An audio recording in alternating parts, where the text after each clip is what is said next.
Bonjour à tous et bienvenue. Au nom de l'Université Mahmoud El-Matri via son laboratoire de recherche interdisciplinaire en sciences de la santé, Acilia Paula, du nom d'une des premières femmes médecins carthaginoises, nous sommes heureux de vous accueillir à notre cycle de conférences Retour sur la médecine arabe et tunisienne, savoir, acteurs et pratiques du soin. Alors, les activités de l'axe de recherche Histoire et philosophie des sciences de la santé promeuvent une approche décloisonnée donc, des savoirs et encouragent l'interdisciplinarité à travers notamment l'appel aux sciences humaines dans les pratiques de la médecine et dans l'étude de la médecine. Et il s'agira donc pour nous, en fait, au sein de ces activités, autant au sein de ces activités que dans le cycle de conférences, d'aborder d'une part la médecine comme un objet pluriel, pas seulement donc en tant que savoir pratique, mais aussi à travers les questions qu'elle pose, les divers domaines du savoir auxquels elle fait appel, les questions liées à l'environnement, par exemple, les questions d'éthique, la sociologie, et également à travers les divers intervenants ou les divers acteurs auxquels elle fait appel aussi, le médecin, bien sûr, mais aussi le biologiste, le sociologue, les décideurs politiques notamment, etc. Donc ça, d'une part. Et d'autre part, il s'agira aussi d'étudier la médecine dans sa dimension historique, la médecine dans une histoire longue, à travers donc les événements qui l'ont jalonné, les transformations et les évolutions qu'elle a connues. Et nous allons donc ouvrir ce cycle par une communication, on va dire, introductive, générale, traversée par la notion du retour, le retour qui est donc la pierre angulaire de ce cycle de conférences, en vous invitant à un voyage à la fois historique, donc un voyage dans le temps, mais également un voyage un peu dans le cœur de la discipline, dans les concepts de la médecine. Et donc, c'est un voyage aussi philosophique, épistémologique. Et donc, nous invitons également à partager un nouveau regard sur cette histoire, sur l'histoire des sciences de la santé, sur l'histoire des sciences en général. Alors, pourquoi nouveau ? Parce que nous partageons déjà un regard sur cette histoire, un certain regard qui est issu d'une longue tradition historiographique, qui nous a donné une image un petit peu biaisée, d'ailleurs, du passé en général et des savoirs, et surtout les sciences et les savoirs du passé. Et cette tradition a montré quelques insuffisances et elle a été d'ailleurs révisée. Et c'est un petit peu à ce niveau-là que nous souhaitons, enfin, je souhaite insister sur ce nouveau regard et sur cette nouvelle manière d'envisager donc le passé à travers donc les activités scientifiques et les activités médicales. Alors, ce voyage, disons, ne répond pas à une simple curiosité intellectuelle. Il s'agit vraiment d'envisager donc la volonté de promouvoir le retour historique dans les disciplines scientifiques et dans la médecine comme un objectif réellement pédagogique. Il s'agit vraiment d'inscrire ce travail autant dans la culture scientifique générale, bien sûr, pour tout le monde, mais également au sein de l'enseignement, qu'il soit primaire, secondaire, bien sûr, et enseignement supérieur, notamment dans les cursus scientifiques et les cursus médicaux. Alors, quelques éléments de contexte un petit peu pour justement remettre en perspective cette façon d'envisager l'histoire de la médecine, surtout dans ce contexte que nous vivons actuellement de pandémie et donc de tragédie d'une certaine manière, de la propagation donc dangereuse d'une maladie infectieuse. On peut, en retournant donc dans les années 1347-1348, à l'époque de la Grande Peste, que certains chroniqueurs d'ailleurs pensaient venir de Chine, même si certaines autres sources parlent d'origine de Crimée, en tout cas de l'Orient. C'est une donc, épidémie qui s'est propagée à travers les routes de la soie. Elle est arrivée en Italie en 1348 et elle atteint Tunis, l'Espagne aussi dès l'été 1348. Alors les témoignages que nous avons de cette pandémie sont bien sûr rappellent un petit peu ce que nous vivons aujourd'hui. Ce sont des événements qui rappellent étrangement d'ailleurs ce que nous vivons. On voit bien sûr une forte mortalité, des traitements qui sont inefficaces, des décès quotidiens, des pics qui atteignent par exemple 1200 morts par jour à Tunis ou en Espagne. Nous avons aussi des témoignages de médecins qui sont bien sûr inquiets, désemparés, qui discutent, qui débattent, qui ne sont pas d'accord bien sûr sur la nature de la maladie, sur la propagation, sur les soins à délivrer. Notamment Guy de Chauliac qui écrit en 1360, Guy de Chauliac était médecin, chirurgien, il a lui-même contracté la maladie et s'en est sorti. Il décrivait comment les gens mouraient sans serviteur, qui étaient ensevelis sans prêtre, le père ne visitait pas son fils, ni le fils son père, la charité était morte et l'espérance abattue. l'écrivain Boccace, dans son Décaméron, décrit également cette tragédie en disant « N'ayant souci de rien d'autre que d'eux-mêmes, beaucoup d'hommes et de femmes abandonnèrent la cité, leur maison, leur demeure, leurs parents et leurs biens, et cherchèrent un refuge dans les maisons de campagne ou celles de leurs voisins. » Donc on voit ces témoignages qui datent donc du XIVe siècle révèlent un petit peu les convergences finalement de ce que peuvent vivre les populations dans ces conditions-là. Et l'état d'urgence sanitaire qui existait donc à ce moment-là rappelle aussi le nôtre, hein, puisque nous voyons des débats entre les médecins, entre les praticiens, entre les juristes sur la présence ou non de la contagion, les autorités politiques. Sur la petite miniature qu'on voit à droite, ici, c'est le roi Philippe VI de France qui convoque les spécialistes, les médecins, les savants pour justement prendre des décisions sur comment réagir, sur quels soins fournir, sur comment se protéger, les histoires de quarantaine, d'isolement, etc. Donc, on voit bien que quand on parle d'histoire des maladies, on voit qu'il y a une intervention donc, bien sûr, de plusieurs acteurs dans la médecine en général, dans le soin. Il n'y a pas que les médecins, mais on fait appel bien sûr à tous les éléments de la société, aux décideurs, aux sociologues, ou même aux statisticiens, à ceux qui font des statistiques, etc. La dynamique du progrès est également interrogée. On voit bien que malgré le fait qu'on puisse penser que la médecine a avancé, qu'on a fait un certain nombre d'innovations, de progrès, que les maladies infectieuses ne disparaîtront jamais, il s'est avéré qu'il y avait une sorte d'optimisme d'une certaine génération, disons, moderne, dans les années 80, après l'éradication de la variole, par exemple, qui avait pensé, bien sûr, que la porte des épidémies était fermée, mais malheureusement, quelques années plus tard, c'est le sida qui apparaissait, et on voit bien que, malgré un certain nombre de progrès, l'homme redécouvre un petit peu son impuissance vis-à-vis de certains virus ou de certains organismes qui sont, bien sûr, dangereux. Alors, pour revenir à l'utilité et à la promotion de l'histoire des sciences et de l'histoire de la médecine, une des grandes figures de l'histoire de la médecine, c'est bien sûr Claude Bernard, qui, dans son introduction à l'étude de la médecine expérimentale en 1865, essaie de développer et de préciser un petit peu la nouveauté dans la méthode de la médecine, qui considère comme une discipline qui a évolué d'un statut non scientifique, disons, vers un statut scientifique, parce qu'elle aurait donc intégré des méthodes issues des autres sciences, les méthodes expérimentales issues des sciences physiques ou des sciences naturelles, par exemple. Alors, je vais prendre deux extraits ici qui sont assez intéressants, qui révèlent un petit peu les préoccupations des savants à travers les siècles et de la manière d'envisager justement la science de manière générale et la santé particulièrement. Alors, qu'est-ce que la médecine dans notre inconscient collectif jusqu'au 19 ou 20e siècle? C'est conserver la santé et guérir les maladies.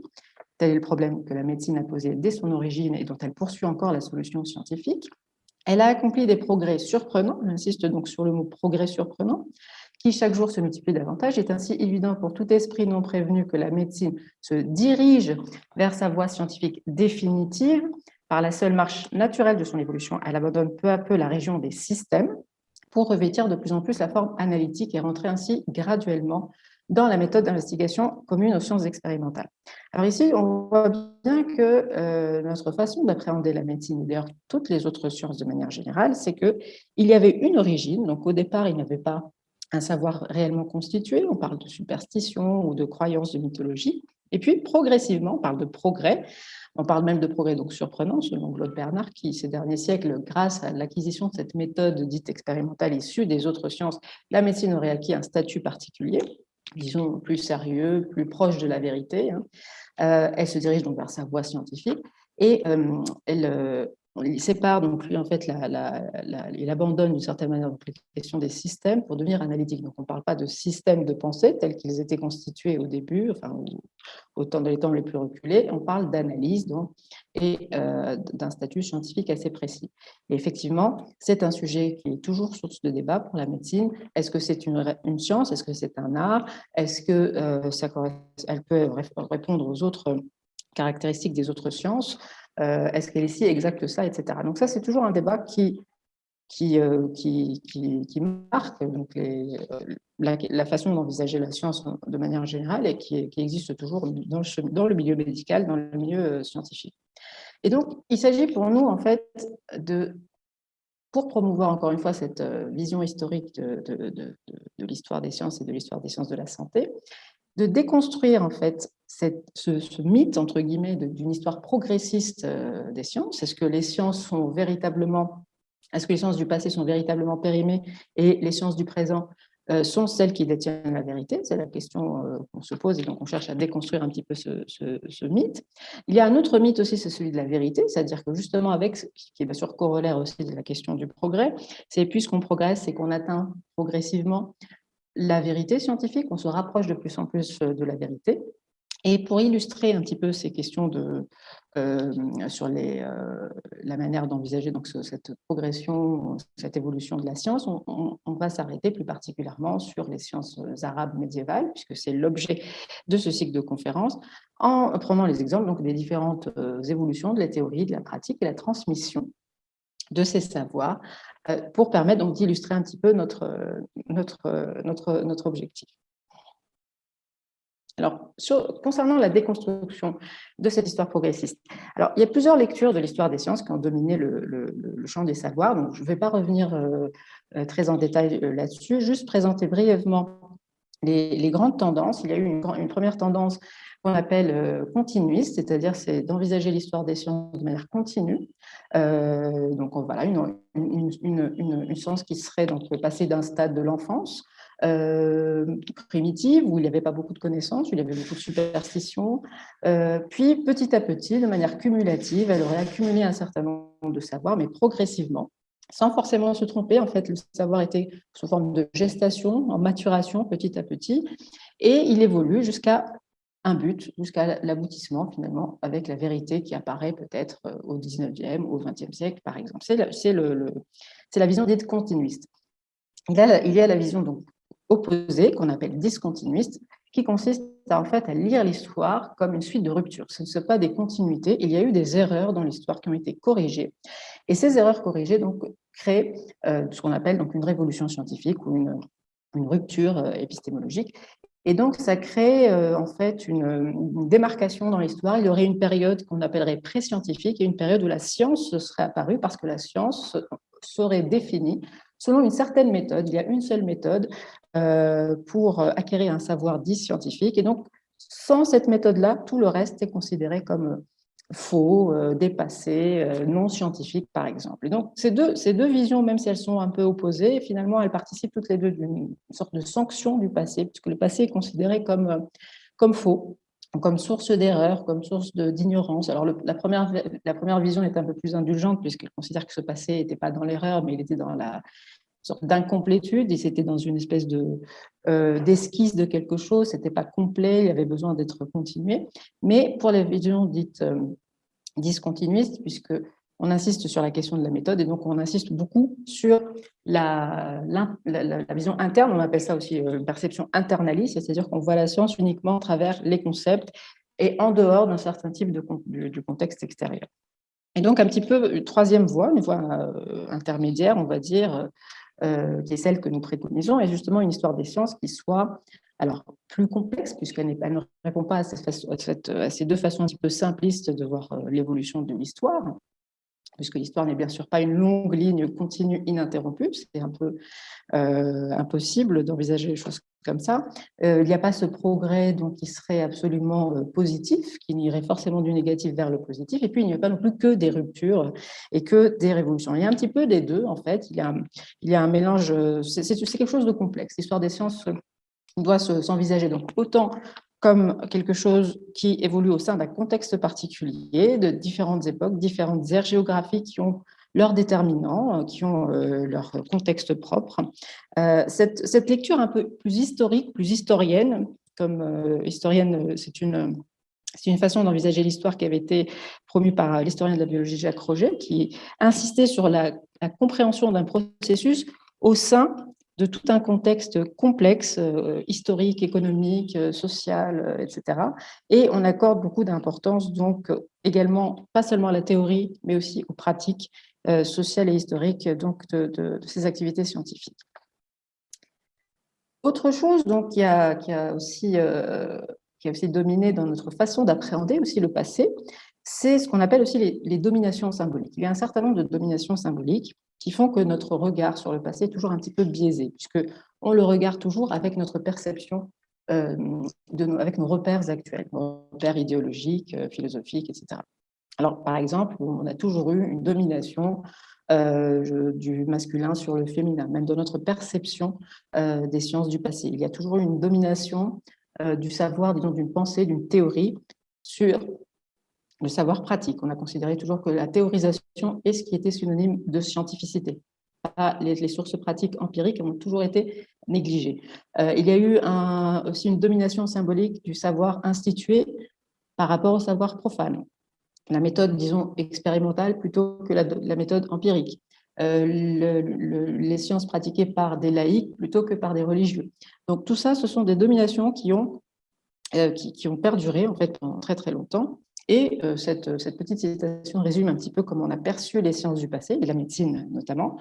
La médecine apparaît donc comme une science dont le développement fut lent, tant il fut freiné. Donc non seulement il y a cette idée de progression dont on parlait tout à l'heure, dans cette image continuiste de l'histoire des sciences, mais on considère également qu'il y a eu un frein idéologique. Alors, par exemple, ici, la prévalence du galénisme et de la religion. Donc, le galénisme, c'est le système du médecin galéen, qui était donc un système particulier avec certains déterminants qui expliquaient l'état de santé, l'état de maladie. On a considéré donc que c'était un frein à l'innovation et au développement du savoir, et que celle-ci n'a pu véritablement évoluer qu'à travers ou qu'à partir de l'apparition, de l'émergence de la méthode expérimentale de Claude Bernard. Donc ça, c'était une façon, c'est de cette manière-là que nous avons plus ou moins tous appris à comprendre l'évolution des savoirs scientifiques. Or, c'est surtout sur ces questions-là qu'il faut vraiment remettre en question cette approche. Donc, la question de la domination de la théorie sur la pratique, de la méthode expérimentale sur l'empirisme. Alors, un exemple, on peut prendre l'exemple de la valorisation d'un Hippocrate plutôt que Galien. Alors, Hippocrate, l'historiographie, encore une fois, a considéré que le système hippocratique était celui qui se rapprochait le plus d'une science dite rationnelle, entre guillemets. C'est-à-dire que c'est une science qui veut expliquer les phénomènes. Donc là, pour le coup, bien sûr, les phénomènes liés à la santé, la médecine, à travers des causes. On recherche donc les causes de la maladie. On n'essaie pas d'expliquer ça par la mythologie ou par les phénomènes astrologiques ou par une position divine ou des causes divines. Donc, ce sont des explications donc, qui relèvent de causes. Donc, les causes sont expliquées de manière rationnelle. Donc ça, c'était une façon d'envisager les choses. Or, on a plusieurs autres types de médecine qui pouvaient se baser sur l'observation. Des observations pouvaient apporter des réponses à des questions, pouvaient apporter des guérisons à des malades. L'exemple de Paracelse, qui est un médecin du XVe siècle, a été donc dans l'historiographie considéré comme une sorte de précurseur de la médecine expérimentale. On aurait dit aussi que, puisqu'il a fait reculer la théorie des humeurs, donc la théorie aussi galénique, qu'il aurait fait donc un certain nombre de progrès, d'innovations. Or, Paracelse était donc quelqu'un qui se basait sur la Bible comme autorité. Il rejetait même la scolastique, c'est-à-dire la philosophie médiévale qu'on enseignait, qui était issue de la philosophie grecque qu'on enseignait dans les universités européennes médiévales. Mais malgré tout, donc, cette opposition-là a été un petit peu expurgée de la plupart des ouvrages d'histoire de la médecine parce qu'on ne pouvait pas accepter qu'on pouvait apporter des innovations sur le médical tout en se basant sur des sources religieuses, notamment la Bible, mais également sur un système de correspondance des zodiaques pour expliquer, par exemple, l'apparition des épidémies. La question de l'astrologie était évacuée de l'historiographie, alors que cette façon d'appréhender le monde à travers l'astrologie faisait partie du système de pensée de Paracelse. Et d'ailleurs, la plupart des historiens ont un petit peu déploré le manque de prise de distance qu'on peut avoir dans ce cadre-là, puisqu'on ne replace pas la pensée de l'auteur dans le contexte dans lequel elle évoluait et dans ses convictions, ses réflexions qui s'inscrivent dans son écosystème intellectuel. Et cela ne fait pas de lui quelqu'un qui n'est pas rationnel, puisqu'il arrive à faire des expériences, à observer un certain nombre de choses, et même à apporter quelques innovations, en tout cas pour le cas de Paracelse, et pour le cas d'un certain nombre d'ailleurs d'autres scientifiques pour d'autres disciplines. Et c'est pour cette raison qu'on peut aussi, encore une fois, reprendre l'idée de la médecine comme étant un savoir particulier qui n'est pas aussi soumis à des lois que peut-être les autres sciences, comme les mathématiques ou les sciences physiques, puisqu'elle a cette particularité de toucher à l'individu, pas seulement au côté universel, à des maladies qui peuvent atteindre tout le monde de la même manière, mais il y a toujours cette notion intime de l'individu qui peut réagir de façon singulière, pas forcément comme tous les autres êtres humains. Et puis, donc, comme le disait Mirko Gromec, historien de la médecine, l'histoire de la médecine dépasse le cadre de l'histoire des sciences. Elle n'est pas une histoire des sciences comme les autres, puisqu'elle implique une réflexion sur la vie, sur la mort et sur le point de vue du médecin vis-à-vis de son malade. Donc, cette façon justement d'envisager la médecine entre dans le cadre de ce qu'on voulait appeler, nous, pour justement remettre en question cette vision progressiste et cette vision de la vérité, le mythe du progrès, le mythe de la vérité. La vérité scientifique, finalement, n'est difficilement accessible, puisque la médecine est traversée par beaucoup de controverses, beaucoup d'hésitations. Et d'ailleurs, on le voit aujourd'hui à travers un certain nombre de débats. Alors, ces débats-là ont toujours existé. Aujourd'hui, dans le cadre de notre contexte sanitaire, on le voit un peu plus puisque c'est médiatisé. Nous avons des débats très vifs, très animés entre différents médecins qui ne sont pas du tout d'accord parfois sur la façon de réfléchir sur la nature de la maladie, sur la nature des soins à fournir. Nous avons donc les pour, les contre, etc. Et d'ailleurs, cette mise en évidence de la science en train de se faire, puisque la science, justement, n'est pas issue d'un génie qui aurait trouvé la vérité d'un coup, comme ça, comme une baguette magique, mais c'est issu d'un certain nombre de complexités de la réflexion, de débats, de controverses, de disputes entre plusieurs personnes, de démonstrations qui prennent beaucoup de temps. Et comme le souligne Bruno Latour, le sociologue Bruno Latour, les sciences qui paraissent froides de l'extérieur, à travers leurs controverses, justement, on peut retrouver la chaleur de leur histoire et pouvoir justement comprendre un petit peu ce qui se passe. On le voit, donc, comme je disais aujourd'hui, à travers un certain nombre de débats donc je rebondis encore une fois sur l'histoire des épidémies. Il y a eu notamment pendant très très longtemps un débat entre ce qu'on appelle les contagionnistes et les hygiénistes. Alors, les contagionnistes, bon, rapidement, c'est ceux qui étaient donc les partisans de la contagion et ceux qui étaient donc lors des différentes épidémies qui militaient pour les quarantaines, les cordons sanitaires, éviter donc l'isolation, plutôt encourager l'isolement et les quarantaines, et donc qui étaient les partisans de la transmission de l'homme direct, donc de l'homme à homme. Et les hygiénistes étaient ceux qui étaient plutôt les partisans de ce qu'on appelle les miasmes, c'est-à-dire de la transmission par l'environnement. Et c'est donc la pollution, c'est l'air pollué qui transmet donc les germes pathogènes. Donc ça, c'est bien sûr un contexte pré-pastorien, avant qu'on ne sache effectivement quel rôle les bactéries ou les virus, les germes donc pathogènes peuvent avoir dans la diffusion de la maladie. Et donc, ce sont des débats. Et ce débat entre les contagionnistes et les hygiénistes est très intéressant parce qu'il révèle les contradictions justement de cette approche dite rationnelle de la médecine, donc la recherche des causes. Je parlais tout à l'heure d'Hippocrate, qui considérait, donc, les tenants de la médecine hippocratique, considéraient justement qu'il fallait absolument trouver des causes et expliquer, par exemple, la maladie, l'apparition de l'épidémie, la transmission de cette maladie à travers des causes. Eh bien, ceux qui parlaient de contagion, la plupart des éleveurs, par exemple, la plupart de ceux qui avaient du bétail, etc., avaient bien observé qu'un animal malade pouvait contaminer tout un troupeau. Et donc, en isolant l'animal malade, le reste du troupeau pouvait être épargné.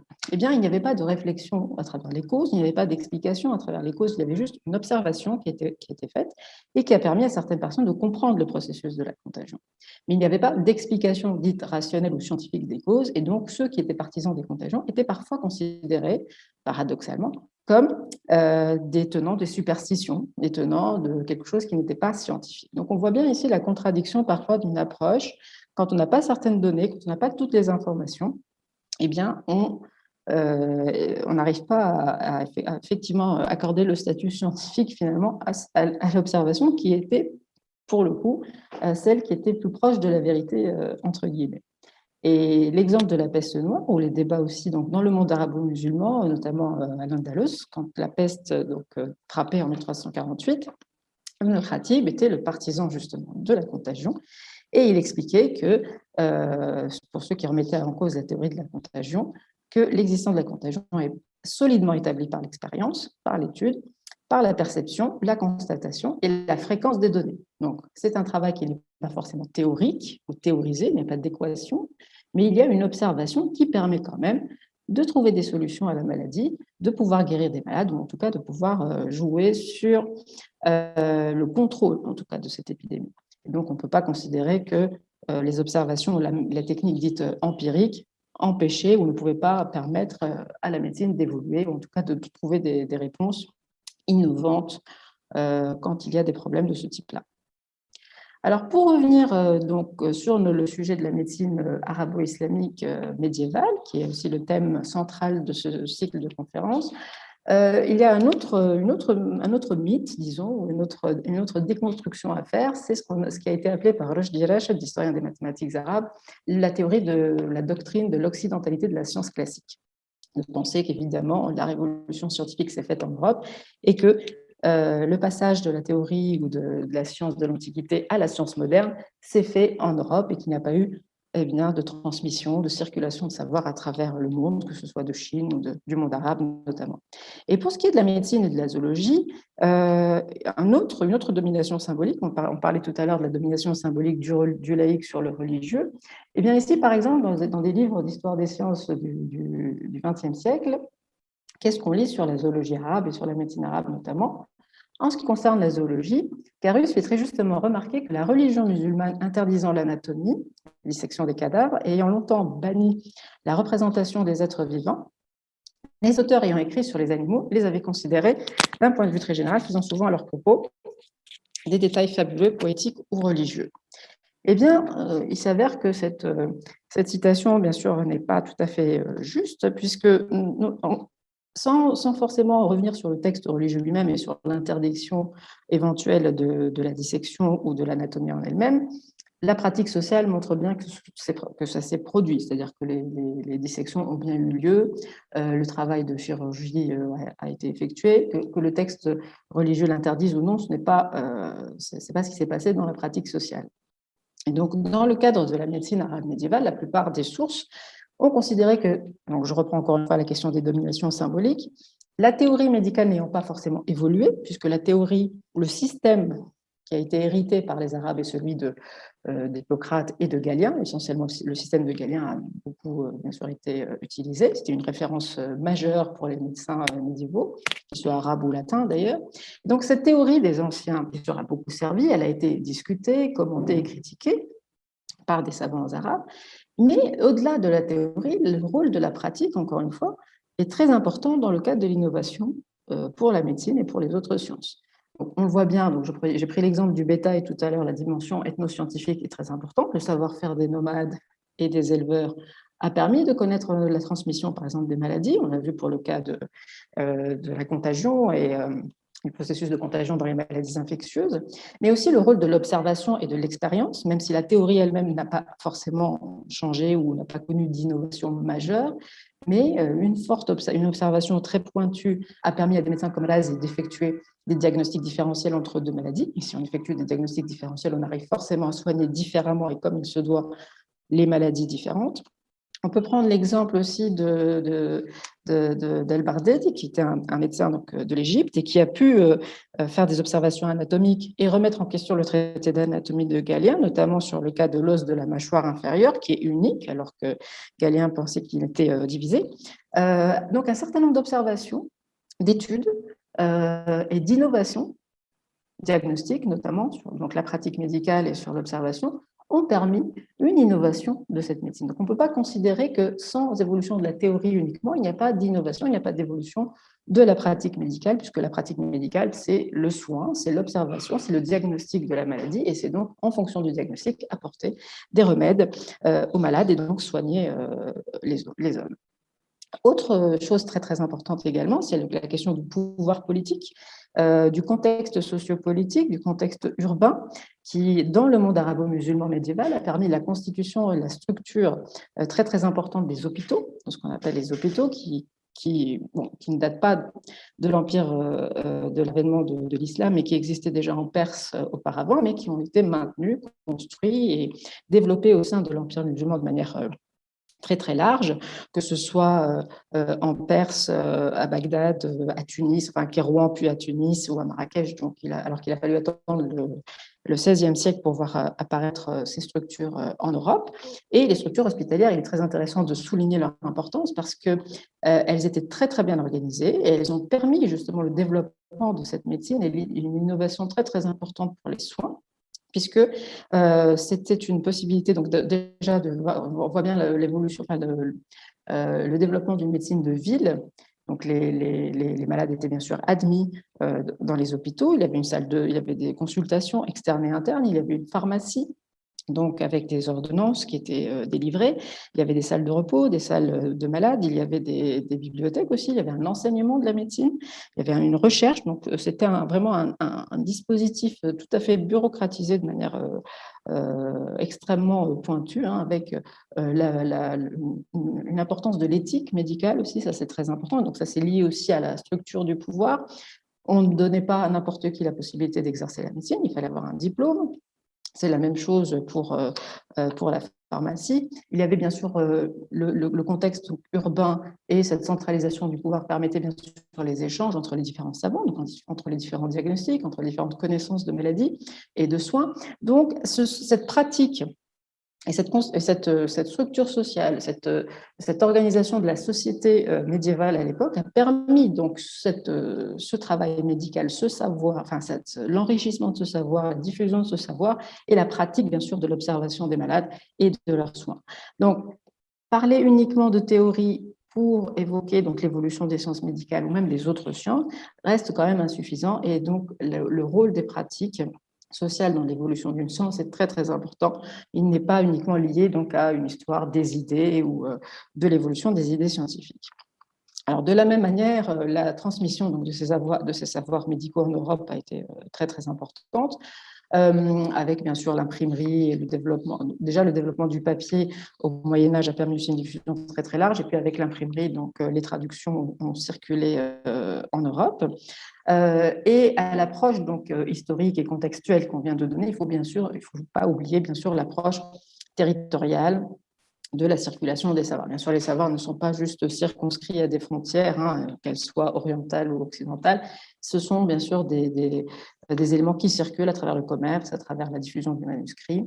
Et d'ailleurs, il ne faut pas oublier qu'il y a aussi, bon, ça ce sont des choses sur lesquelles je ne reviens pas parce que je ne maîtrise pas bien la question, mais on peut lire, je peux renvoyer à des sources comme celle du docteur Chérif Driss sur les hypothèses de plagiat d'un certain nombre de manuscrits qui ont circulé, qui ont été appropriés. Donc, on connaît le cas de Constantin l'Africain pour le livre de la mélancolie de Sa'd ibn Amran, qui était un médecin de Kérouan et qui a traversé donc la Méditerranée en pensant qu'un certain nombre de personnes ont pensé que c'est Constantin l'Africain qui l'a écrit, alors qu'il a juste traduit et s'est approprié ce travail.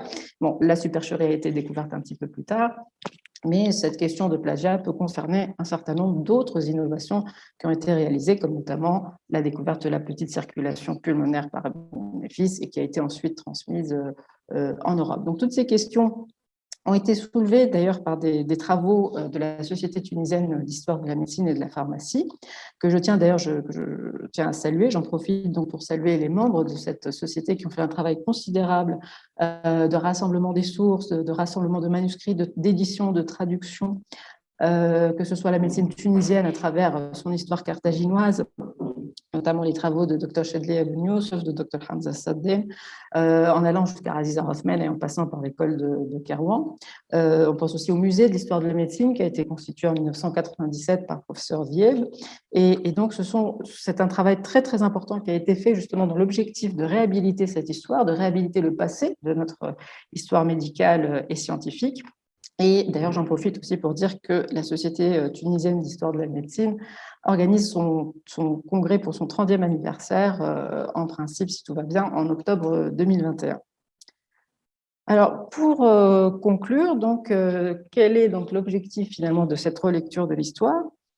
Évidemment, est-ce que c'est le passé du savoir ou est-ce que c'est le savoir du passé? Question posée par Canguilhem en 1968. Évidemment, puisque ce n'est pas un passé qui était donc en gestation, enfin, ce n'est pas le présent qui était en gestation dans le passé qui a évolué, mais c'est tout simplement un savoir qui s'inscrit dans ce passé-là, dans un contexte, qu'il soit temporelle ou géographique, et qui mérite, en tout cas qu'on s'y intéresse, qui mérite qu'on regarde de plus près, puisqu'il peut nous apporter des réponses à des questions tout à fait actuelles.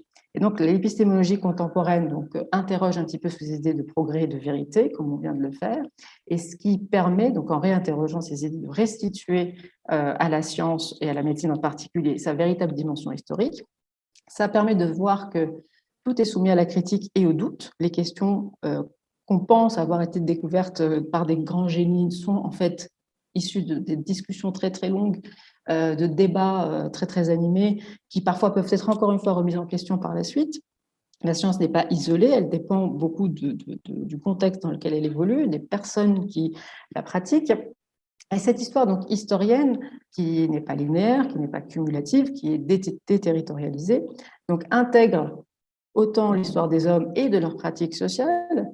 Il s'agit donc pour nous, finalement, on comprend tous que c'est un exercice difficile, d'essayer de ressusciter une pensée sans la dénaturer par nos lunettes actuelles, c'est très difficile, sans porter donc de jugement rétrospectif sur le passé négatif. Et comme le suggérait Jacques Roger, il ne s'agit pas de faire de la complaisance ni de l'admiration excessive sur le passé, mais ni en même temps d'avoir ce mépris et cette condescendance vis-à-vis de ce passé. Il ne s'agit pas, donc il faut vraiment le voir tel qu'il était, et pas tel qu'on aimerait qu'il soit, etc. Et donc on voit bien, là j'ai pris l'exemple d'Histoire des maladies, on voit bien comme elles sont le miroir de nos sociétés, le miroir de l'histoire des hommes. Elles changent peut-être pas nécessairement la face du monde, les épidémies en tout cas, pas forcément toutes les maladies, mais les épidémies changent parfois les sociétés.